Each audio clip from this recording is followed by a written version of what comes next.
மதுரையில் இருக்க மாதிரி இருக்குது. இந்த மாதிரி சமயத்தில் வந்து நங்கவரமில் அவள் அப்பா இருக்கும் பொழுது அவருக்கு வந்து திடீர்னு வந்து ஹெர்னியா ப்ராப்ளம் வந்து ரொம்ப ஒரு சீரியஸ் கண்டிஷனில் ஆகுது. அப்போ வந்து டெலகிராம் போனவுடனே இவர் பகவான்கிட்ட வந்து மானசீகமாக வேண்டிக்கிறார். வேண்டின்ற சமயத்தில் வந்து ஒரு டாக்டர் வந்து அப்போ மானசீகமாக வேண்டிட்டு திருச்சிராப்பள்ளியிலேருந்து ஒரு டாக்டருக்கு டெலிகிராம் கொடுக்குறாரு, நீங்கள் நங்கவரம் போய் பாருங்கன்னு. அந்த டாக்டர் வந்து ராஜன் நினைக்கிறேன் டாக்டர் பேர். அவரும் சரி நங்கவரம்க்கு வந்து டாக்ஸி எடுத்துன்னு வரார்.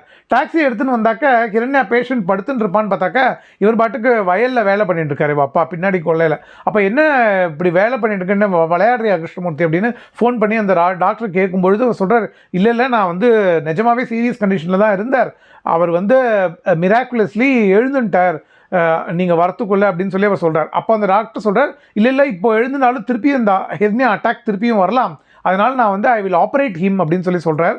அதுக்கு வந்து அவர் ஒத்துக்கலை. யாருனாக்க என்ஆர்கேவோட அப்பா வந்து என்ன சொல்கிறார், நோ